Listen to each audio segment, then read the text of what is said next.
Hello, everyone, and welcome to another episode of the Tip Balls Podcast. Today is Wednesday, April 24th, 2024. And, Uncle Sam, we are just, let's say, we'll call it 28 hours, right? What time is it?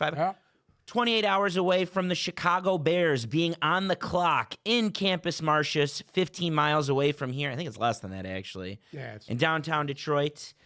We're excited. We're going to do some draft talk today. We have a mock draft coming up. We also want to talk some housekeeping news, some big extensions for some Lions. But first, let me introduce you to my empty chair co-host. That's Sam, who is out today. I think he'll be back next time. I don't know if we're going to run it Friday for sure yet, but Sam will be back for the next show. To the right of Sam with the sunglasses on is the one, the only Uncle Sam. Hello. I hate these lights.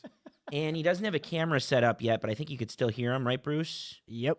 On the decks, as always, on the ones and twos, is Bruce, the tugboat Venditti. Howdy. And then there's me, Michael David Palazzolo. Let's roll, Uncle Sam. What do you think? Let's get to the housekeeping, though, real quick. We had a massive morning.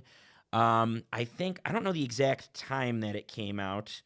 Let me go through Instagram real quick, or Twitter real quick to confirm that. But the Lions extended two cornerstone pieces, homegrown guys that they grew in the draft back in, I think it was 21, Brad Holmes' first draft.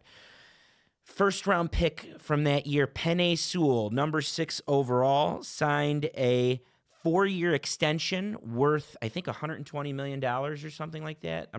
I really need to have these numbers right. 110 was 120. St. Brown was 120.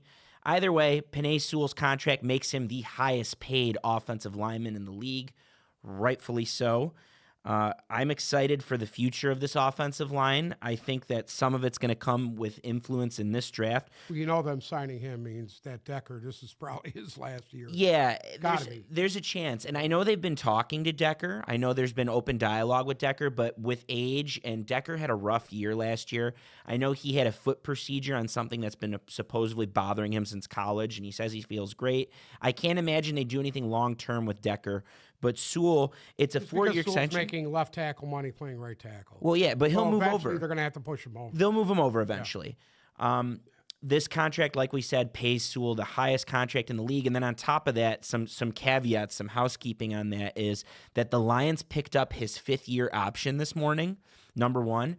And then on top of that, the deal doesn't kick in till after that. So obviously this coming year is Sewell's 4th year. He has a 5th year. And then that's when the deal kicks in. So the deal ties him here until 2029. Got him tied in for the next 5 years. Yeah. No, it's 6. It's 6 seasons. And real quick, it was 4 years, $112 million with $85 million guaranteed. And when the contract kicks in, it's $30 million guaranteed in the first 3 years, which is incredible money. But that, you know what? That's going to be going rate money by the time this kicks in. It's actually going to be a deal. It's going to be in a month. It could be going rate money. In a month, there could be 3 or 4 tackles that jump him. Within 2 years, that's going to be a major deal. So Tristan Wirfs has to get paid. There's a list of guys, but there's a whole slew of guys. And the timing on both these deals, we'll get to St. Brown as well after this. The timing on both of these deals is interesting from Brad Holmes' perspective because not only is he taking care of his guys and he's giving them what is at the time the best deals on the market at their position, but these are bargains in literally a month from now. They're bargains. In 2 years from now, Amon-Ra St. Brown might be the 8th highest paid receiver. So they're bargains, and they set the market, and you screw over other teams by doing this. Now Minnesota has to pay Justin Jefferson $35 million a year, and Cincinnati has to pay Ja'Marr Chase similar money, and this all but assures there's issues with Brandon Ayuk in San Francisco right now. Right. He's going to ask for something similar to this, and he ain't getting that. So it sets the market, and it screws over your team. It screws over other teams. What are your thoughts on that, Uncle Sam? No, I just think it was a smart thing to do. The only thing they haven't been able to do, which was kind of surprising to me, was not locking in Goff. I think that's looming. They say it's not imminent. But to hear that they're not close, that's kind of a little worrisome. I don't think they use the words "not close." There's been dialogue, and Goff has said we're working on it. But one would think that the timing would make sense because you just got these 2 deals done, correct? Right. I know what you're thinking, but it seems like it's not panic button. Goff wants to be here. They need to pay Goff. I don't know why they're fucking around with this. Just do it and get it over with. They will. Tear the Band-Aid off. I'm sure what gets tricky with Goff is his age. And then where he fits in, it's this is his third deal. Yeah, what is he? 28, 29, somewhere in there? Yeah, I don't even think he's near 30 yet. This is his third deal that he would be getting in pro football. So I think it's just the language is going to be tricky. Where he is in the market is going to be tricky. Again, if you do it right and you pay him right, hypothetically, it should be a bargain a year from now, what you're paying Goff. I agree with you, though. It's something to keep an eye on. I do think it's coming, and one would think we were going to have that free-for-all of deals that were all going to happen before the draft while the spotlight was on you, but it didn't happen. Real quick, St. Brown's contract, which came in first, that one rolled in at about 11:30 this morning. That is a 4-year deal with $120 million, worth $120 million and $77 million guaranteed. Highest paid receiver in football. Again, I mean, they're deservedly so. He earned it. Deservedly. Even if you don't want to call him the best receiver in the game, he's up there. He checks off nearly every box. He's one of the most fun to watch. He's one of the best. He is the best blocking. Listen, you're a numbers guy. His numbers are as good as they're incredible.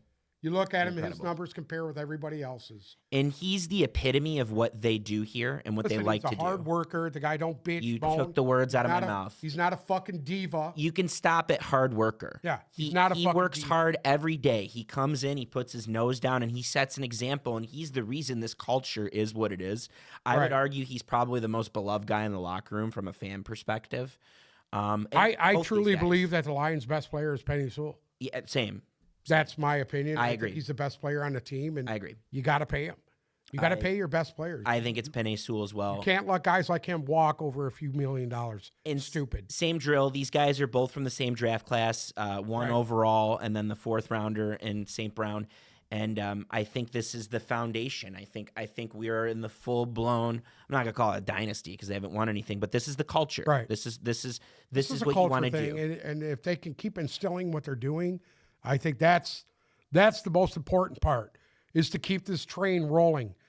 Because if you start to let pieces just fall off of it and don't replace them, you're going to be in trouble. It's what happened in the Schwartz era when you were letting people walk, and it was just, if you can't keep guys and keep reloading, you're never going to have a good winning team. You're not going to have that. And that's the argument that I saw on Twitter today, especially from Bears and Vikings and Packers fans, because they're shaking in their boots because they go, good job. These players are good, but you had to give them all this money. Well, this blueprint has worked. It's worked for the Chiefs, who are the Bears can't talk about anybody because they overpaid for 2 linebackers. Exactly. Year before they've been overpaying for people for years. I mean, they got absolutely molested on some of the deals that they're doing. So and that shit will come to haunt them sooner or later here.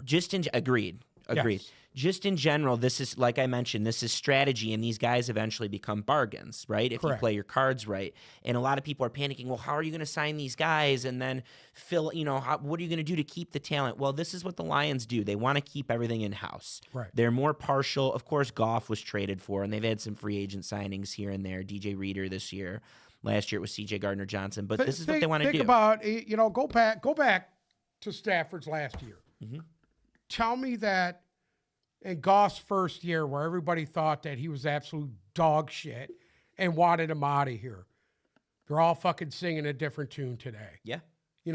That kid got thrown to the wayside, sent to probably one of the worst organizations in sports. Mm-hmm. To die. To fucking die. He was sent here to die. And he came here and gave everybody the middle finger. He was a throw-in. And showed him his cock. He was a throw-in. And I'm all for that. It was Stafford for 2 draft picks, and Goff was a throw-in to make the salary. Correct. And that kid did nothing but come here, work hard, didn't get he had every right to be discouraged after that first year here. If I was him, I would have went into the locker room, went to the hot tub, and blew my brains out. But he fucking persevered. He came. He fucking fought through it. He didn't pussy out like Bruce would. He actually fucking went there, put his nose to the grindstone, and kept working and he got better.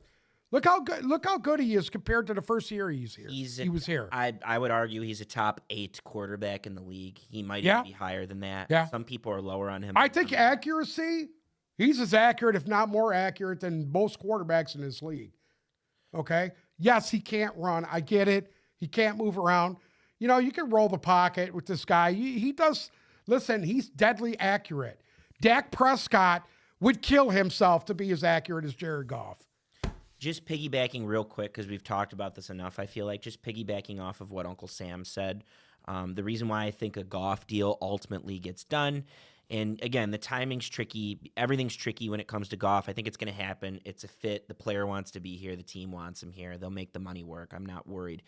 But Uncle Sam nailed it. Instead of coming in and blowing his brains out in the jacuzzi, for lack of a better term, he came in here and similar to St. Brown and Sewell, he put in the work.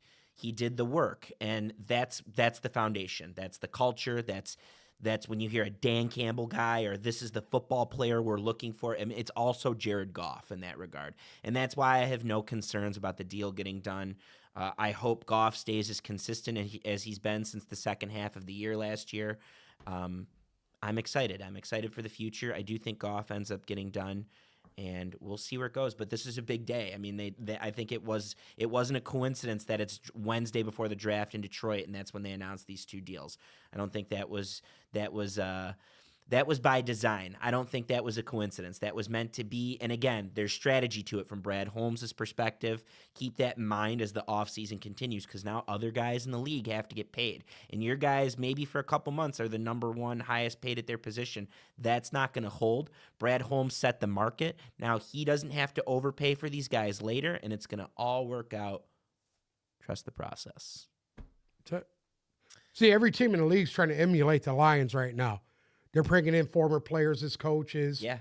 They're trying to find their Dan Campbell. They're all trying to do that.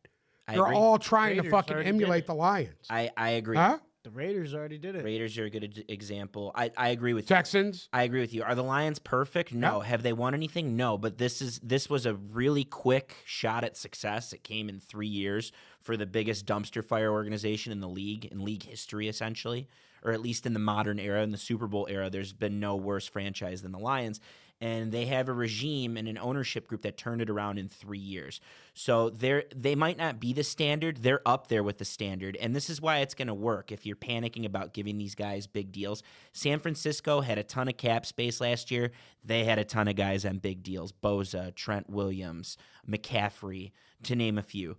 The Eagles, people panicked for years how they're going to keep all these guys. They've done a marvelous job of keeping. Oh, Howie Roseman's one of the central GM in this fucking league. One of the best. And the Chiefs, same drill. How are they able to keep Chris Jones and Mahomes and Kelsey under contract? Well, this is how you do it. This is how you retool on the fly. The best way to do it is to keep guys in-house. You draft, you develop, you stick with that blueprint. And the Lions are...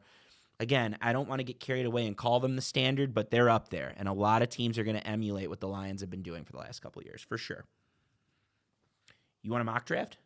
Let's rock. So the deal today is we're just going to mock. We have a draft simulator up, both Uncle Sam and I on the phone. Me on the iPad, him on the phone. And we're just going to mock. We're going to go through team by team. I think we agree no trades, unless something makes sense. I mean... Other than, I think there will be 2 trades in this first round coming up. I think there's going to be more than 2 trades. I don't see any more than that unless somebody gets really desperate and tries to move into the first round. A team like the Texans, who don't have a first round pick, you never know what they're going to do. They do have 2 second-round picks. And they have a window, that they can utilize that. That's the criteria for teams that are going to move up. If they have a window to win, like the Lions could be on that list. The Texans are a great example of a team on that list. I know Philly's supposedly going to be aggressive. I disagree. I think there's going to be more than 2 trades. I think there's Philly's how you never know what Howie Roseman. You never count Howie Roseman out. Yeah. I think it's going to be a little bit more aggressive, aggro, as the kids say, right, Bruce? That's what the gaming kids say when they're talking about Fortnite. Listen, my shot at being Gen Z right now. Well, that's because they're just so high they don't know where they're at. So I think not Gen Z. So Dan Campbell this morning had a great comment. He was on with the morning show, Stoney and who's the other guy now? Jansen Jim Costa. Yeah. I'm sorry, Jansen and John Costa. Jansen and Jim Costa. Yeah. And Dan Campbell was on there this morning. Did I say Brad Holmes a second ago? I meant Dan Campbell. Dan if I said Campbell. that. And he goes, if you're going to end up with one of those top 15 guys and those top 15 picks, you're going to get someone good.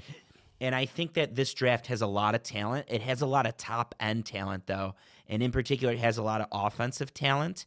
And I think that there's going to be trades because teams are going to be aggressive if a Dallas Turner starts to slip, or Jared Verse, or Leatu Latu. The cornerbacks, if you see one of Terrion Arnold or Quinion Mitchell make it past the Colts at 15, I think teams are going to get really aggressive to start to call up, and I think that's where the trades are going to come in. And then there's the teams like the Texans and the Browns, and probably who else doesn't have it? The Panthers are another great example. I think teams like that could get aggressive if a guy that they like, they don't have first-round picks, and if there's a guy that they like that fits in, I think they might try and jump up. So I disagree. I think there's going to be a lot of trades, but people always say, oh, it's going to be chaotic. The draft is always chaotic. We don't know what a lot of these teams are thinking. There's GMs that go into business for themselves and think outside the box and end up shooting themselves in the foot. We don't know. I think for the sake of this, let's not do trades and let's just pick as the team just to see where it goes and pick by fit.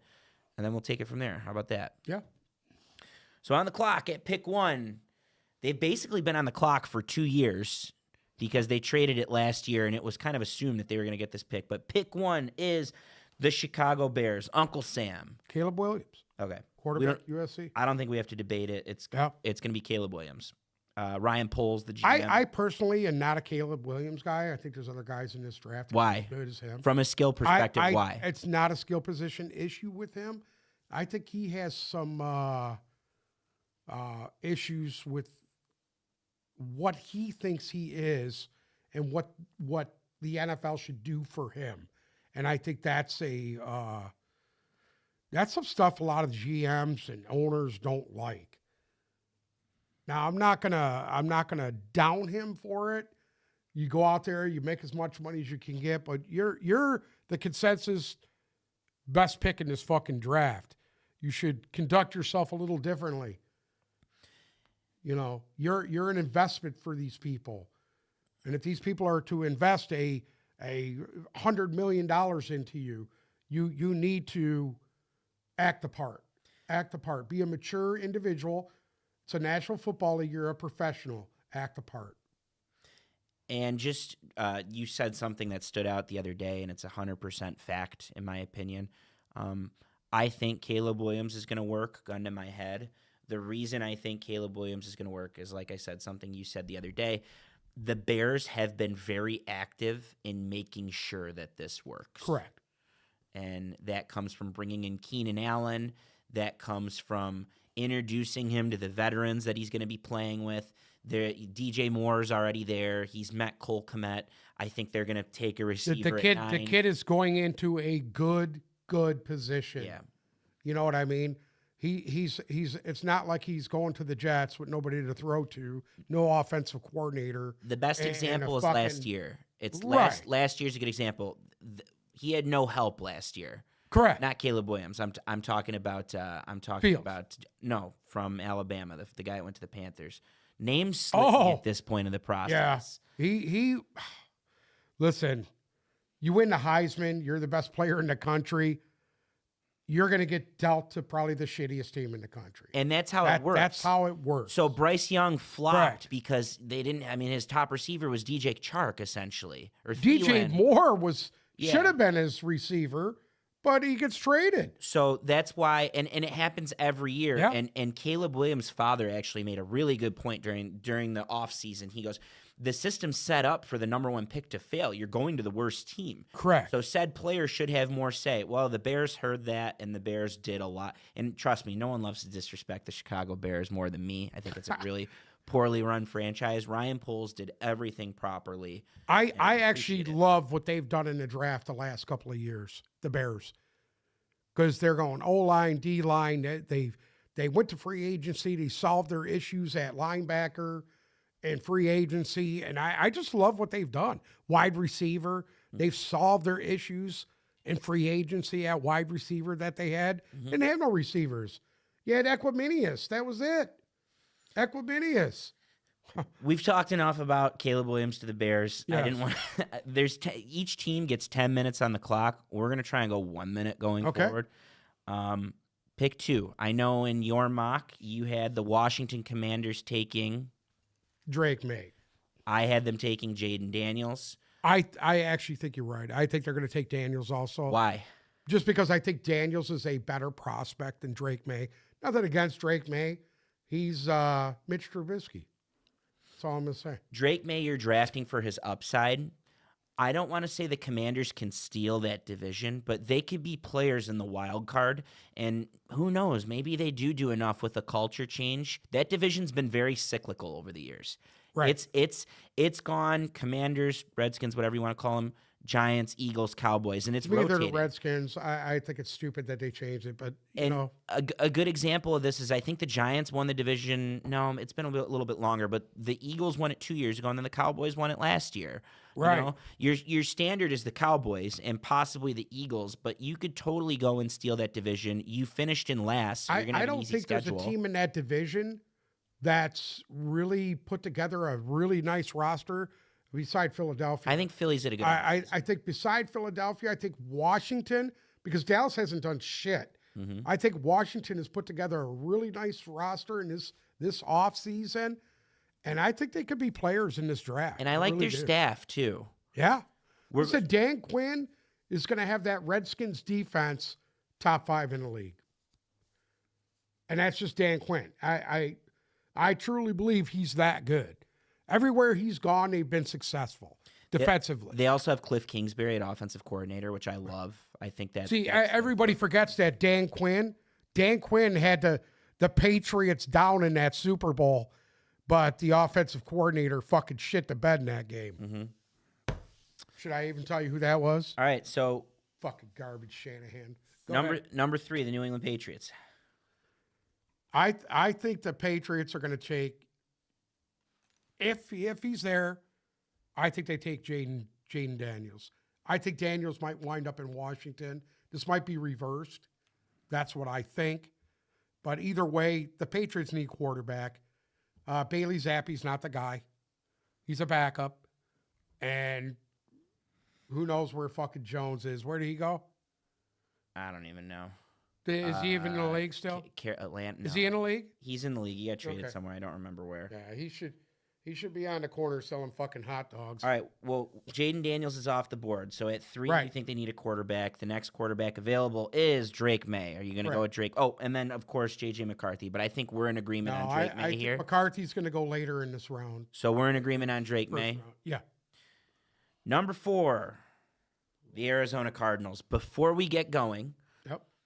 they have an active GM that loves to trade. They have a ton of draft capital. We agreed no trades. Do Correct. you see anyone jumping up to 4 at this point? I think so, but I don't know how much they're willing to give up to do it. Let's just pick it then. I think possibly the Jets, And who would the Jets take? Marvin Harrison Jr. Okay, do we want to run a fake trade and see what it would No, look like? No. Or do we want to give Even if they stand fast, I think they're going to get a really good player, so Mm-hmm. it doesn't matter. You know, All right, I think we I- should just mock Marvin Harrison to the Cardinals. Is that what Correct. we're saying? I mean, if they're picking there, they're taking Marvin Harrison. They need a receiver. Most of their talented guys are gone out of there.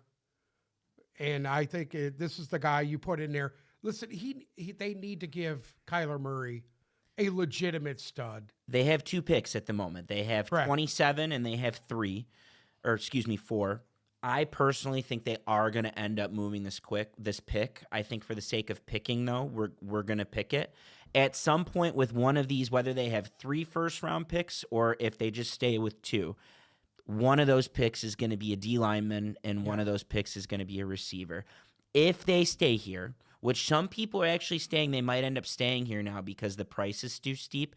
We don't even know. Monty Ozenfort, their GM, doesn't even know what he's going to do until he's on the clock. Right. But for the sake of picking here, Marvin Harrison is probably going to be the play. So we're going to go ahead and put because Marvin Harrison this group of wide receivers, There's really three guys at the top, and then there's everybody else. And they're deep. They're deep at receiver. You're going to get a good receiver in the second round, in the third round. So, but you got a top three guys, and they're going to go bang, bang, bang. I believe once they start going, that's how it's going to be. Worst case, again, we've already talked about this too much. This isn't moving as fast as I'd like. Right. Worst case, I'm with you. I think what they do is they take, if they don't end up acquiring the 2 picks from Minnesota or whatever, they don't like whatever deal, maybe they stand pat and take Harrison here, or they take, you got to make it worthwhile, you got to take one of these receivers. It's going to be Harrison is or the Neighbors. best player in the draft. Or Neighbors could go here too. Correct. I could see that. I know they're high on him. I would take Harrison over Neighbors personally. I think Odunze is an absolute beast. Yeah, of course. And that's why I have him going next to the Chargers. What I was going to say, though, real quick, is they can pair 27 with one of their seconds, and I think they have multiple seconds, and then you can go up and get a receiver if one starts to fall. But Marvin Harrison makes sense. So you have Odunze going to the Chargers? Correct. Just because Harbaugh faced him in the national championship game and seen what an absolute beast he is. He didn't do anything against Michigan in the national championship game. Yeah, he did. He didn't do anything. Jalen Polk had a big national championship game. Odunze really didn't do Odunze is a monster. So you seen what he did twice against Oregon. Oregon, different. Yeah. So here's where I agree and here's where I disagree. Okay. I agree because I think the Chargers have to end up with a receiver at some point. Correct. Where I disagree is I think he's going to prioritize tackle. Or this would be where someone makes the trade call for J.J. McCarthy, in my opinion. Once those three quarterbacks I don't are see gone. J.J. McCarthy going to the Chargers. No, it won't be. No, I mean someone will trade with them. I think possible. they trade. Possible. And it's a scenario that I've seen like crazy. A lot of the beat writers have this is the Chargers being the team to trade. And it could be anyone from the Giants that trade up to the Vikings to maybe the Broncos or Raiders. I've seen the scenario play over and over. Again, we're picking though. We're not making trades. Right. I don't think this is how it ultimately shakes out, but I think if the Chargers end up picking at 5, I agree. It's going to be a receiver. I also am with you, and I prefer Odunze to Neighbors. Most people, I just want you to know this, most people have Malik Neighbors not only higher than Odunze, but they have him higher than Marvin Harrison, a lot of people. I had seen that. I personally like him better than Harrison. Mm-hmm. That's my opinion. But I actually think there's even a kid that's upside is greater than both of theirs. And we're not going to talk about him to probably the last half of this first round. Brian Thomas? Yeah. All right, so are we going to do Odunze here to the Chargers? That's who I went with, Odunze. All right, and then I had the Giants picking next. And hold on. Before we talk about it, okay.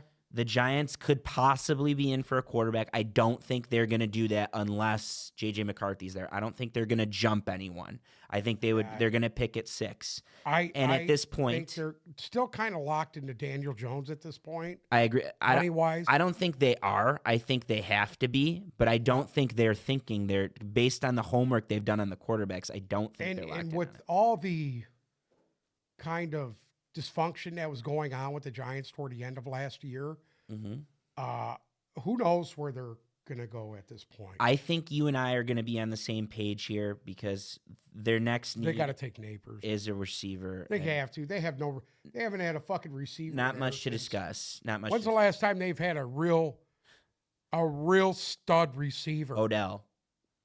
No, a real stud receiver. No, Odell was a stud when he was there. Who's the cat that was there when they won the Super Bowls? Big kid. Plaxico Burress. They haven't had a receiver since then. Shout out to Michigan State. Yeah. I'm with you. If J.J. McCarthy's gone, I think they go receiver, and I think it's Neighbor. Oh, no. There's a need that we forgot here, and that's tackle. Do we want to get in the Neighbors? Well, they got Evan Neal last year. Evan Neal got hurt. So, I mean, you can say what you want to say about him. He was hurt, and he missed basically the whole last half of last year. All right, I'm not going to debate you. We're going to go with Neighbors. Okay. 7, the Tennessee Titans. Their needs include, it says wide receiver on here. I disagree, but tackle, edge rusher, interior lineman, corner. What are you thinking for the Tennessee Titans? Okay. Tackle. I'm with you. I think Notre that's Dame. the top need, and they're going to get the top player at the position on the board. They need to protect whoever's going to play quarterback there. If Malik Willis is still in the building. So we've gone 3 receivers, 3 quarterbacks, and a Correct. tackle in the first 7 picks, which leads us to the Atlanta Falcons. And I think you and I are going to be in lockstep on this. Go ahead. I can't. I will butcher his name.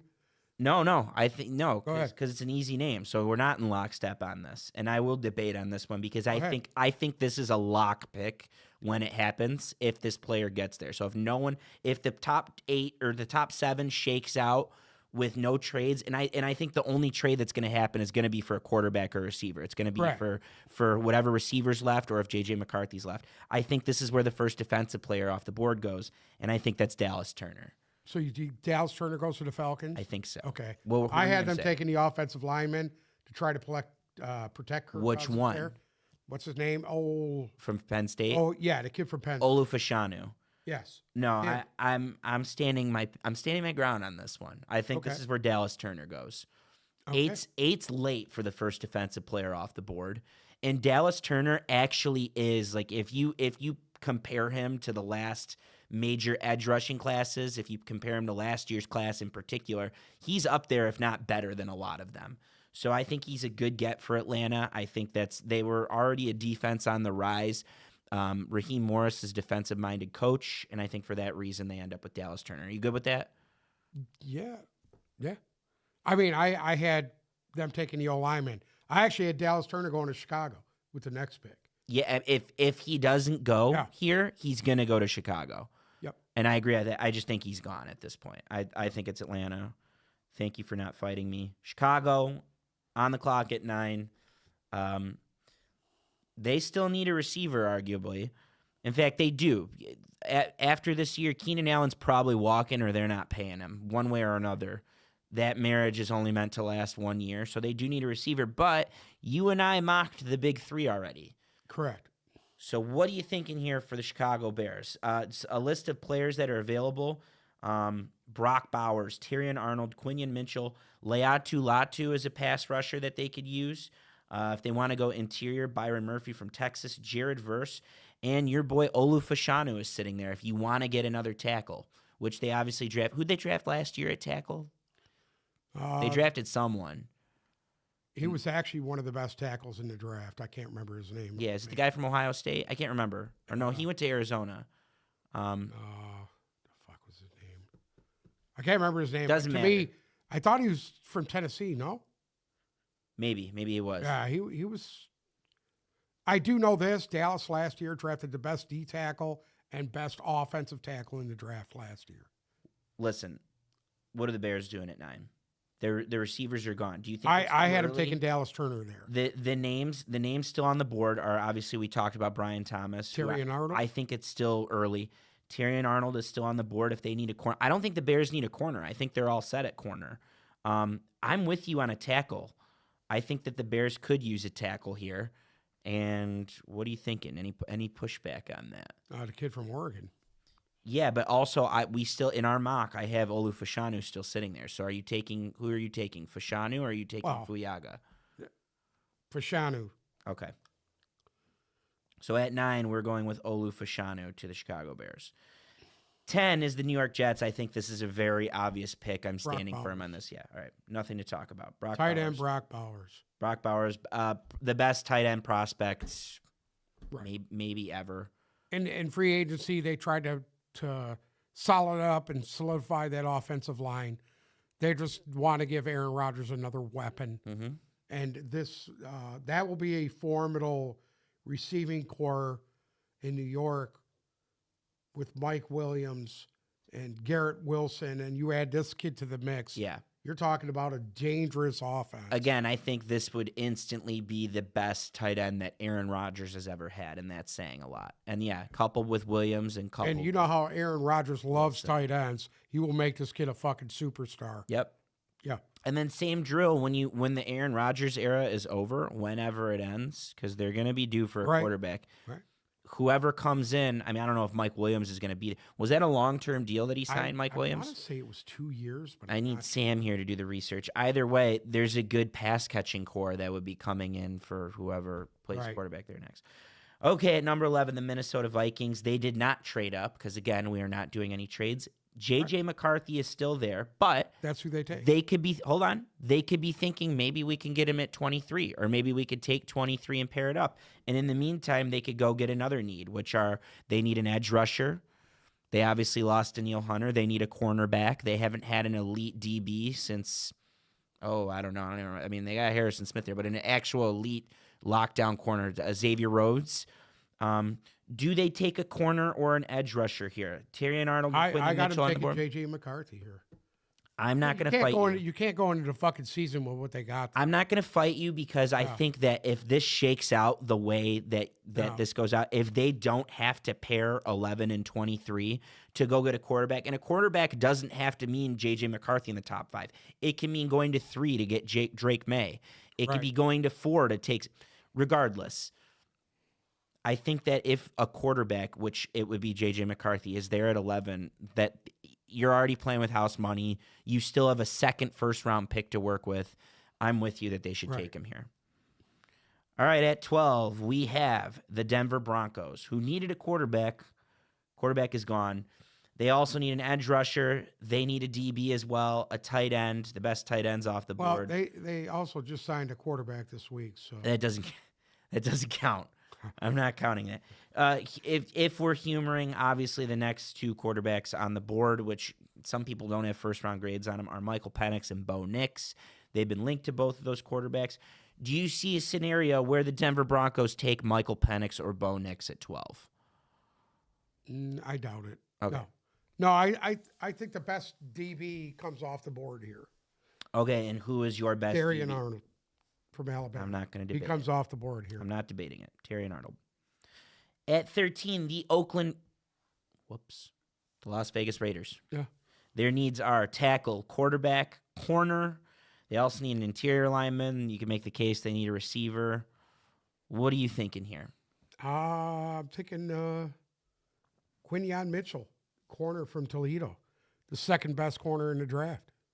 So I think this pick, if they don't go with Penix or Nix, which I don't think they're going to. They're not going. I think there's a scenario where they trade back in, and the same holds for Denver. I think there's a scenario where they trade back in and get aggressive to get one of those guys, so you get a little more value and it doesn't cost you as much.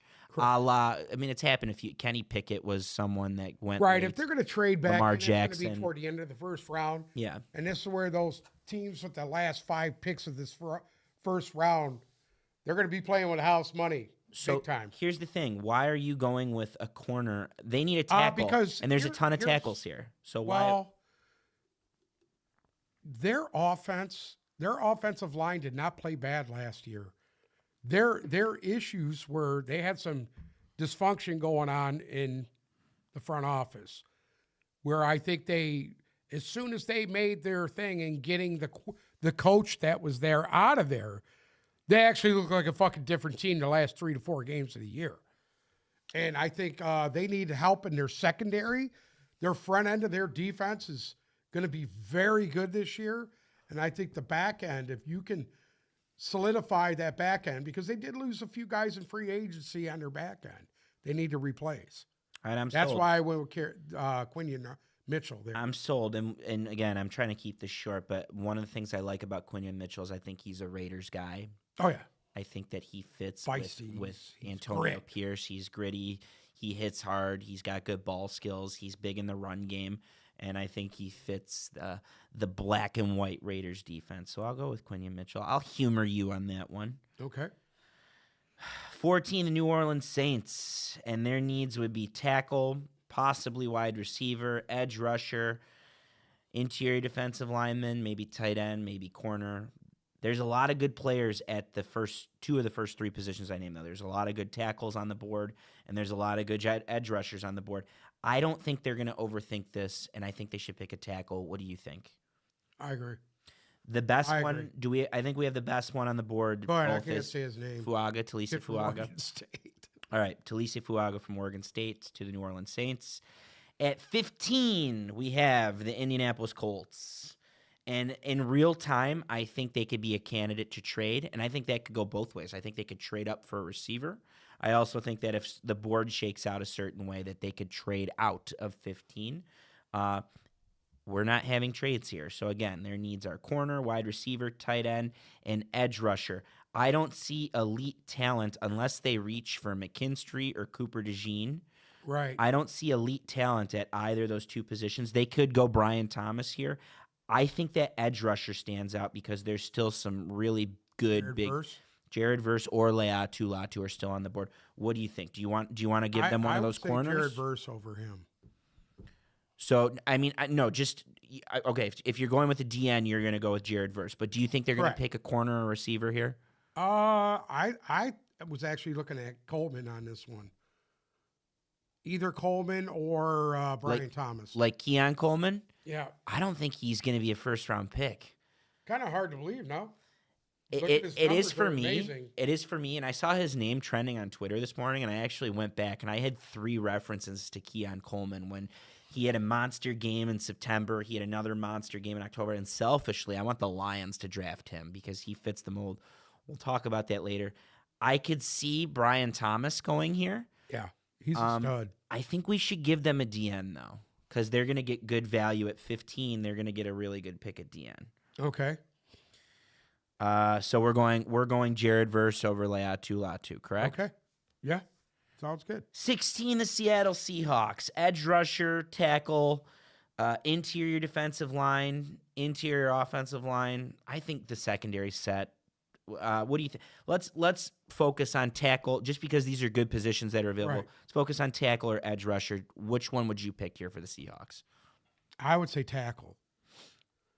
Because they had a lot of injuries last year. If you remember, their 2 starting tackles that were rookies prior were both out. Missed most of the year last year. The 5 names that are still on the board, and there's some really good ones. The first 2 I'm going to name could play tackle and guard. The third one's raw, but he's athletic as all hell. And I know you're big on the last 2, but we have J.C. Latham, Troy Fautanu, Amaris Mims, Tyler Guyton, and Jordan Morgan. I think we should focus on the first 3 names that I said, which are J.C. Latham from Alabama, Troy Fautanu from Washington. I think they take him. I agree. Yeah, all right. He's a beast. We're done talking. Not only that, Fautanu played at Washington. He played in Seattle for college ball. You heard me reference it last week. He was the main component of the Joe Moore Award winning offensive line in college football last year. For those that don't know, the Joe Moore Award, it's a recent award. It goes to the best offensive line in football. Washington won it last year. Michigan won it the 2 years before that. They won it 2 years in a row, actually. I think Fautanu fits perfectly here, and I'm with you. I am with you. So at 17, that leaves the Jacksonville Jaguars. Their needs are corner, receiver, and edge rusher. I see a scenario where they do take an edge rusher here. I think that pending how corner shakes out, I think they could go corner. This might be the Brian Thomas pick, though, because all of a sudden they have a glaring need at wide receiver. I'll let you decide what direction we go. Receiver, corner, edge rusher. What do you think? Oh, they also need an interior lineman, and Byron Murphy from Texas is still on the board, and I could see him going. I think they're going to go edge. Really? Yeah. That leaves Laiatu Latu. Well, Josh Allen's gone. Mm-hmm. No, he resigned. Josh, I thought he left. He resigned, yeah. Or they tagged him with the intention of resigning him, yeah. Oh, okay. Yeah. All right. They still have Trayvon Walker. Listen, you got to go O-line here. You got to protect this guy. They could do that. He took a beating last year. Let's go. So for offensive line, am I wrong there? Yeah, they lost some quarterbacks. He took a fucking beating. They lost some quarterbacks. I just think they have more pressing needs personally, but I could see it, and that's a need. And you could cement some things for the future. Who's the other guy they have? Robinson. Who they have an offensive tackle already, don't they? They drafted one last year. Or no, the year before last they drafted. I thought the year before that was Trayvon Walker though, who went number 1 Trayvon overall. Walker went 1 overall to them. But they took someone later at tackle. Is that what you're saying? No, that offensive tackle. They need offensive tackle. I don't think they've taken anybody since Robinson in the first round. No. Okay, so at tackle we have J.C. Latham. We have Amarius Mims. I got Latham going there. And what I like about Latham, and he's someone that I mentioned earlier, the Lions, that might be able to take a flyer on him. Latham can play 4 positions on the line. Yeah. He's an anchor on the right side. He had a decent year this year, and he's pretty young. I'm fine with that.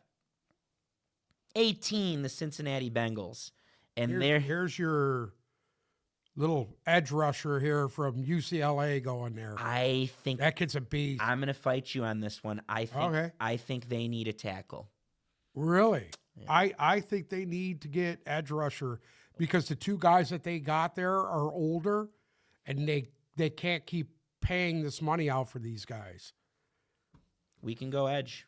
That would leave Leah too loud. That's just my opinion, because sooner or later, that one guy that they're paying astronomical money for that they had gotten from the Saints, what's his name? It's not Sam Hubbard right now. No, the other one. Not Hubbard. I know who you're talking about. Hubbard they had drafted, actually, but the one kid that they got from the Saints, and they paid a lot of money. Henderson or... Hendrickson. Yeah, they paid him a shit ton of money. All right, so Leatu Latu. Yep. The Los Angeles Rams, and their needs include edge rusher, interior defensive lineman, corner, and tackle. I have an obvious guy that stands out. This is your defensive tackle here. Yeah, Byron Murphy. Byron Murphy from Texas. And this is a guy that I could see teams sliding up for if he falls. If he falls outside of 12, I could see teams trading up. But I'm with you. I'm going to go with Byron Murphy there. So that leaves the Pittsburgh Steelers at 20. This is going to surprise you here. Go ahead. Brian Thomas, the receiver for LSU. I just got a text that Trey Hendrickson, as we were talking about him. Hendrickson. Higgins and Trey Hendrickson have both requested to be traded from the Bengals. Oh, wow. So the rumor is that the Steelers they're trying to make a play for Brandon Ayuk. We talked about that the other day. Yeah. And on top of that, I've also heard rumors that they might try and trade up to see if they can get someone. In this scenario, it doesn't end up working out. And I could see Brian Robinson going here. So I will go ahead. Brian Thomas, the wide receiver from LSU, going here. Miami Dolphins. D-line, tackle, edge rusher, interior offensive line, receiver, corner. They could go a number of ways. I think I would go, if I were them, I would go with an offensive lineman. That's just my opinion. I think that more offensive linemen than we mocked a few of them there in a row. Well, they lost their Pro Bowl guard. So, but I don't think that's the offensive line is what hindered them last year. The defensive line was so decimated by the time they were trying to make their playoff run. They were plucking guys off the street. I got to take a Chop Robinson here with that pick. With that pick at 21. Okay. I'm not going to debate it. Just because he's an athletic guy.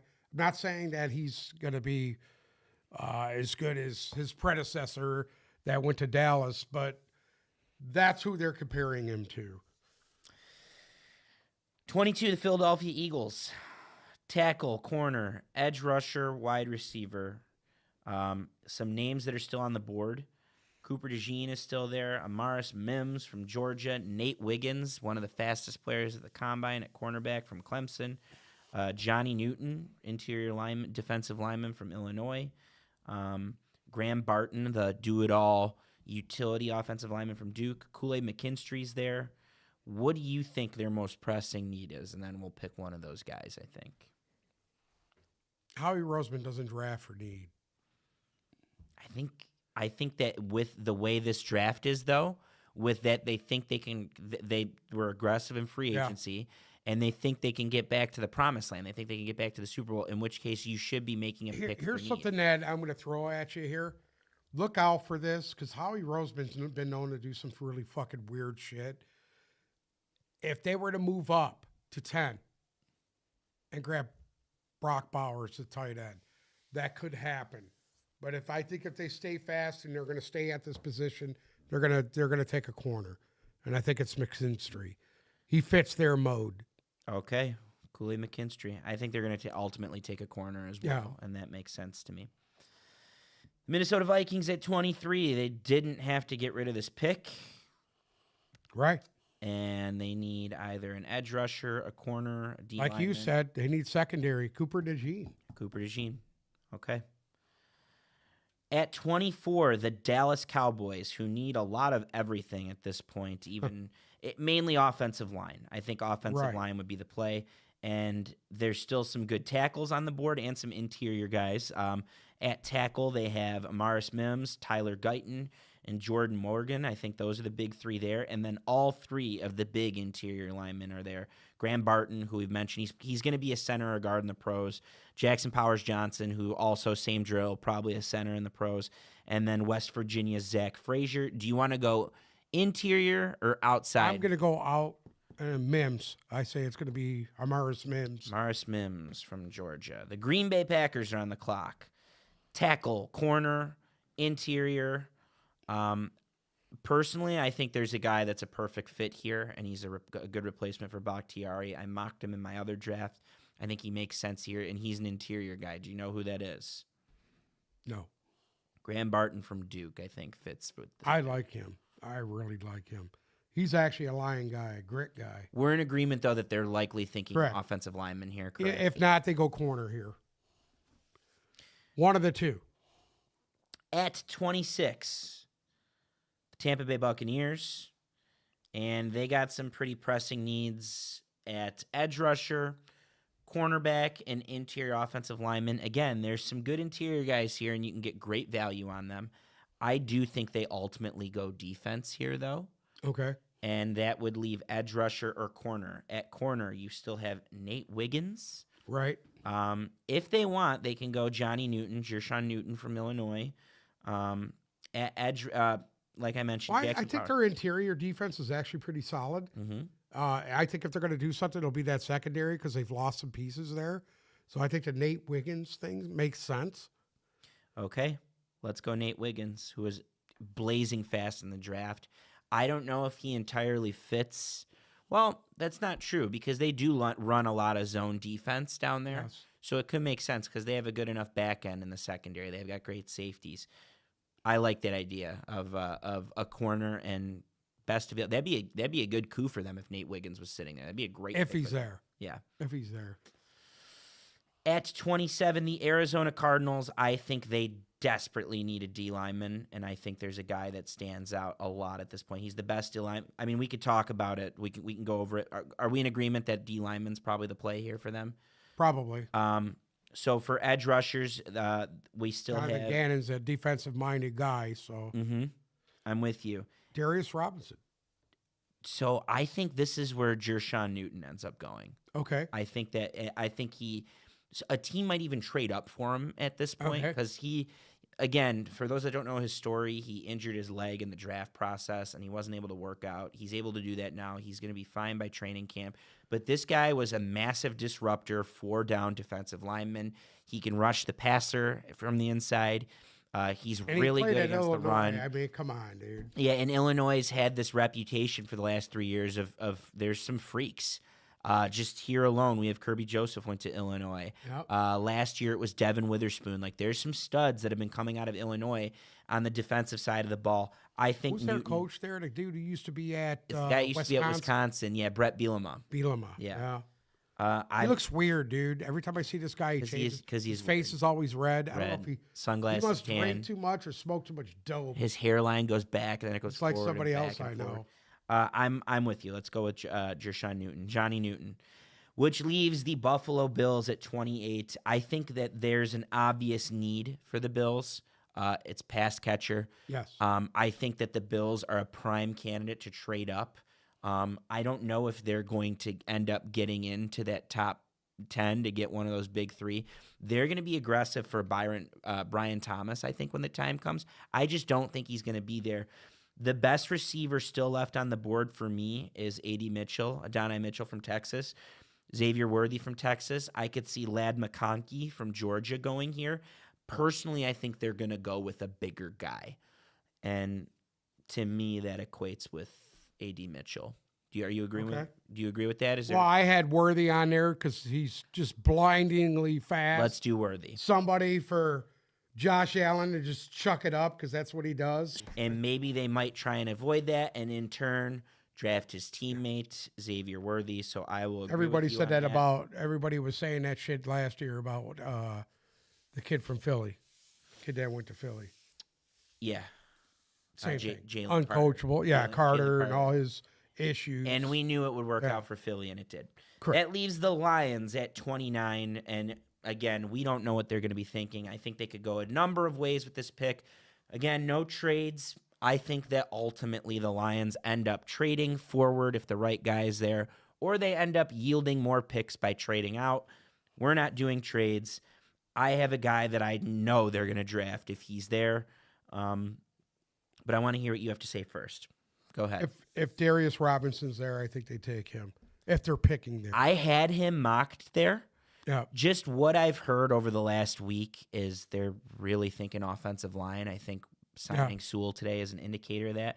I like the Powers kid. He's a top 5 I think pick. that's where we should go. In another draft, he's a top 5 pick. There's a rumor going around, and it's not really a rumor. Like, it was up for debate this year that Frank Ragnow might be done. If you draft Jackson Powers Johnson, he could play anywhere in the interior. So if you lose Zeitler at some point this year, if you lose Glasgow, he can plug in and play perfectly. He's a Dan Campbell guy. He's hard-nosed. He's aggressive. He's good in all facets. He's a great great in pass protection. He's great in run protection. He's outstanding. I think that Jackson Powers Johnson. It's either him or Barton. Yes. They're going to go interior line. I have Barton gone. Supposedly, they're extremely high on Zach Frazier from West Virginia. So I could see him. They would be reaching for him here. Carte blanche for Brad Holmes. He could reach for a guy. We already know he reaches for guys, so it doesn't matter. I think that this makes sense. I think we're in agreement, right? Jackson Powers Johnson. At 30, the Baltimore Ravens, who need tackle help, receiver help, corner help, edge rusher help. There's good guys at all those positions. At tackle, you have your boy Tyler Guyton and Jordan Morgan still sitting there. That's my pick, is Guyton to go there at the big, massive run-blocking offensive lineman. Someone for Derrick Henry to just get behind and plow. I'm good with it. Yep. Tyler Guyton. If you're still watching Dark Lumen, your San Francisco 49ers are on the clock, and they need a tackle. They're certainly going to need a receiver because Brandon Ayuk is gone after what the Lions did today with Amon-Ra St. Brown's contract. I think that Ayuk is as good as traded. And there's a guy I think that fits at receiver, especially there's also, I think that Jordan Morgan could fit here as well. I think that if the board shakes out the way it just shook out, though, that it's going to be A.D. Mitchell from Texas. Okay. Do you have any pushback? Do you think there's a chance they take a tackle here?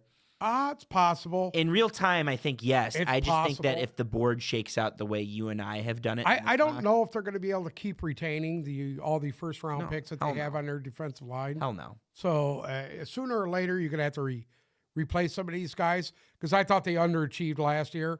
They clearly had the best defense in the NFL and underachieved in the biggest game of the year. So I agree. Okay, let's go. Let's go A.D. Mitchell. And last but not least, we'll try and creep up just for we won't talk about it. We'll try and get to Houston and Cleveland's picks as well, but we have to mock through it to get there. Right. In the meantime, at 32, Kansas City Chiefs, they need an offensive lineman. Juwan Taylor had a horrible year for them last year. I think this is where Jordan Morgan lost Duvernay Tardif. I can see that. I think they go wide receiver here. Do you really? I do. Just because of what happened? No, that was their most pressing need last year. Yeah. Eventually, Rashee Rice came on. Eventually. We don't know if Rashee Rice is going to be there next year, though. That's the problem. We don't know if he's going to play football. So there's still good value at this position sitting there, and I think that they have the luxury of doing it. No, I think this is where Ladd McConkey goes. I think this is where Ladd McConkey from Georgia He kind of fits their Andy Reid. He's the do-it-all. He could play in the slot. If you want to move him on the outside, you can. He fits anywhere on the field. And they have... I actually thought about him going to Detroit to pit him and Amon-Ra St. Brown on the field together. It wouldn't shock me. That would me if a very formidable duo. So they're similar players, McConkey and St. Brown. And then another guy that the Lions have apparently been very high on that they've talked to twice at this point is Roman Wilson from Michigan. It doesn't make sense to me because Roman Wilson is Amon-Ra St. Brown, and so is Ladd McConkey. They're very similar, all three of those guys. But if you're the Lions, like, wouldn't it be nice to have two of those guys? Two of those guys that you can't cover that can do it all? And Ladd McConkey was so damn stout last year. All 3 years, he was so stout, and he doesn't drop the ball. He's almost always open. He loves to create separation. He's better out of the slot, but if they want, they could line this guy out on the outside. He played outside at Georgia. He played all over at Georgia. He was primarily outside, and then you had the monster on the inside, Bowers. I mean, it is what it is. So are you cool with this? Can I go Ladd McConkey here? Cover these guys. Can I go Ladd McConkey? Go ahead. We'll keep it going. We have a little bit of time to work with. Give us another 5 minutes so we can do the Panthers, the Browns, and the Texans. Panthers are on the clock with the first pick in the second round. It's going to be a receiver again. We're on a major run on receivers here. The one that they have been most linked to, that makes the most sense, that they've talked to a lot, and they've told this player that if you're there in the second round, we're going to pick you, is Xavier Legette from South Carolina. And he's actually really good, too. Your boy Keon Coleman and my boy Keon Coleman is still on the board, and Troy Franklin, who is another prototypical tall guy, is still on the board. I think it's Legette. I think they go with Legette here. He's from South Carolina, which is right across the border. It's 5 minutes from there. Even though if he played at Columbia, high character guy. We're good with this. We kind of have to mock through to get where we're going. Right at this point. The next pick that matters would be 42, if I remember. Yeah, it's Houston at 42. So let's just do this real quick. Patriots, they need a receiver. Can we give them Coleman or Franklin? You pick one. I would say Coleman. Okay, Coleman. After that, at 35, we have the Cardinals. They need an edge rusher or corner. Darius Robinson's still there at edge. Do you want to do that? I'm just going best available right now. Next, the Washington Commanders. They need a tackle. They need a corner or an edge rusher. There's a tackle that stands out to me. Morgan. 37, the Los Angeles Chargers. Tackle, corner, defensive lineman. There's a corner that stands out there, and I know they're going to take him. You're going to hate it, but they're going to do it. It's Mike Sanders, still from Michigan, who's still a top 40 player, and he's the best corner left on the board. Are you okay with that? Yeah. Tennessee Titans, wide receiver, edge rusher, defensive lineman. Troy Franklin's still there. Their receiver room's actually pretty stacked, I believe, at this point. I mean, you got DeAndre Hopkins. You got guys there. Where do you want them to go here? I would say offensive lineman. At tackle, Penei Sewell's cousin, Kingsley Suamataia, is there. Yep. And Zach Frazier from West Virginia is there. Cooper Beebe from Kansas State. Those are both interior guys. The tackle would be Suamataia. Okay. Do we want a tackle? Tackle. We gave them Joe Alt in the first round. Doesn't matter. They can't have enough offensive linemen there. That's their big fucking issue. Carolina at 39, edge rusher, corner, edge rusher. Oh, there's not. We kind of picked through those. Corner, Ennis Rakestraw is still sitting there. You interested? I actually really like him. So do I. If he doesn't go in the first round, I'm going to be honest with you, I'll be surprised. All right. At 40, the Commanders, we're getting to that Houston pick I was talking about. At 40, the Commanders, they need a corner, an edge rusher, a receiver. I think they go with a receiver here, and I think they're going to go with Troy Franklin from Oregon. Are you cool with that? Okay. Well, no, say what's on your mind. It surprises me. Well, they got a pretty solid receiving core there. I disagree. I think you don't think so? I think they have a perfect guy in. I like Dodson. Love Dodson. I like him, and of course. All right, let's open it back up. So corner, edge, safety is on the board. The problem is the board hasn't really shaken out. It hasn't shaken out properly. See, their defensive backs they're good with. I think they need to go old linemen. There aren't a lot left. That's the problem. But I think they need to go maybe interior. So Barton? that would be no, Barton's gone. It would be Zach Frazier from West Virginia. There you go. Who fits the bill. Green Bay at 41, corner, tackle, linebacker. And there's not really a lot. There's a linebacker that stands out. What about that kid from NC State? Yeah, Peyton Wilson. Peyton and Wilson. Edgerrin Guy's Cooper. all over the place. Right. I want the Lions to draft him. Peyton Wilson. So the Houston Texans are finally on the clock with their first pick in the draft. I think they're a candidate that could trade up because they they're close. I mean, they had a great offseason. Where do you think was their glaring need? Glaring need was probably They had a solid offensive line. This is weird, and I think they addressed it already in the offseason, and they could totally bring someone back. But the most glaring need is a running back, in my opinion, for them. And I could see them taking a running back here. I just don't think they'd get as good a value. I agree with that. Do we want to mock a running back here? You want to have some fun? Oh, no, wait, hold on. They have another pick in the second round, though, if I remember correctly.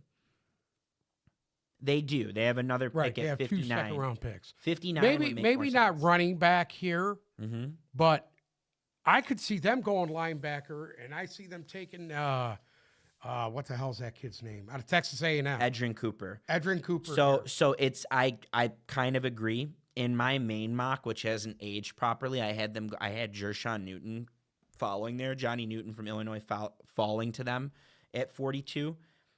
There's another really good interior defensive lineman that's going to be here that I think I'm going to pick them here right now, and that's Braden Fisk from Florida State. Yeah, he looked really good opposite Jared Verse, and he also had a big year, and I think he could fit the bill. So let's go with Braden Fisk. Is that all right with you? Yeah. I could see one of those linebackers, Cooper or Wilson, going here as well. I just think that they're going to look interior because they're going to get good value in Fisk. So the Browns kind of pick far away from here if we want to work to it, but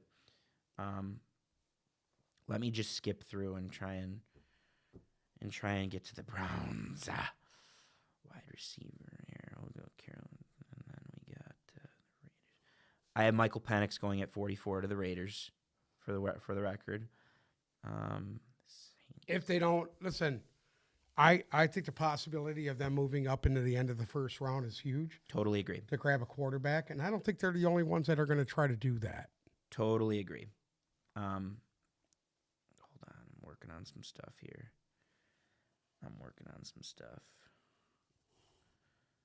I just gave Bo Nix to the Giants at 47. Right. I could see them moving up at the end of the first round too, mm-hmm. to grab a quarterback. I just don't think that if you're not sold, if your top 2 guys are gone, Daniels and Williams are gone, I think all them other guys underneath them, Drake May, J.J. McCarthy, Michael Penix, Bo Nix, I think they're all in the same area. Mm-hmm. Except I think by far Michael Penix is the best thrower out of those guys. But I could see teams moving up at the end of the first round to get into position to grab one of these guys so they could get a 5th-year option on them. Mm-hmm. That's just my opinion. That if they move, they're going to take the best player available and then move up with them 2nd and 3rd round picks to try to get in to the back end of that first round to get these quarterbacks. Cam in the chat, we had the Lions going with Jackson Powers Johnson, but we just did this live, and it's just 2 different minds going at it. But I could see the Lions ending up with him, so that's who we went with for the Lions in round 1. That being said, thank you for filling in for me there for a second. The Browns are back on the clock, they're finally on the clock. This is the last team to pick. Their needs include interior defensive line, linebacker, wide receiver, tackle. You can make the case for quarterback. Some names that are available. Masseuse. Team Masseuse. Some names that are available are in-state prospect Michael Hall from Ohio State, an interior who I love. I actually like him. Rook Ororo, I don't know how to pronounce. That kid from Texas is a monster. Rook Ororo from Clemson, who's actually from here. He went to River Rouge High School. He's a guy I could see the Lions taking a flyer on. Or Tavondre Sweat from Texas at He's linebacker. Huge. And I did this in my one mock. Junior Colson from Michigan would be a steal here. Jeremiah Trotter. We had already mocked the other 2 linebackers. Cooper and Wilson are gone. Wide receiver, there's a lot of great names. Roman Wilson from Michigan. Jalen Polk from Washington. And the tackles kind of drop off. The next 2 names on the board are Patrick Paul from Houston, Blake Fisher from Notre Dame, and Kieran Amadije from Yale, who's a lot of people are really high on. I think they ultimately just go the best player available at those positions of need. And I think the player that makes the most sense is Michael Hall from Ohio State. You pair him with Myles Garrett, and I think that makes a ton of sense. Are you cool with that? Do you see any more pressing need for them? They still have Darius Smith there too. So that wraps it up on our end for the mock. And it's going to look nothing like this, in my opinion. Again, I think he says I think there's going to be teams moving all over the place. I think there's going to be a ton of trades tomorrow. Tomorrow in particular. And, of course, in the second and third rounds, there's always a lot of trades. But I think tomorrow. The second and third round is where you're getting the value for your team. Yeah. Because you're going to get guys that did not. There's going to be some guys selected in this first round that we haven't even mentioned. I agree. That's what's going to be weird. And it's going to be some GM that knows something that nobody else knows. You know, like Belichick did the 1 year. What was that kid's name? Cole Strange. How'd that I mean, you're going to get something like that in the first round. Cole Strange was a very strange pick. That was a very strange pick, yes. Just recapping, or excuse me, not recapping, but going over the schedule for the next couple days. I'm actually going to the draft on Friday. I'm going to try and make it tomorrow. I'm going on Friday, though, so I don't think I could swing tip balls. I think Sam should be back by then. I don't know what his plan is, so I don't know if we're as locked in on Friday. It might be best to just let the draft play out, and then we'll circle back next week and talk about everything. I think that would probably be a good idea because there's no way that these guys are going to be able to commute from downtown to here to get this show done at 5 o'clock. Yeah, it's not So happening. I think maybe we should just recap on Monday. Yeah. After this is all done, we'll go through it, see how far off we were. I mean, what else are you going to do? It's going to be a big thing. If you guys get a chance to go down there, go down there.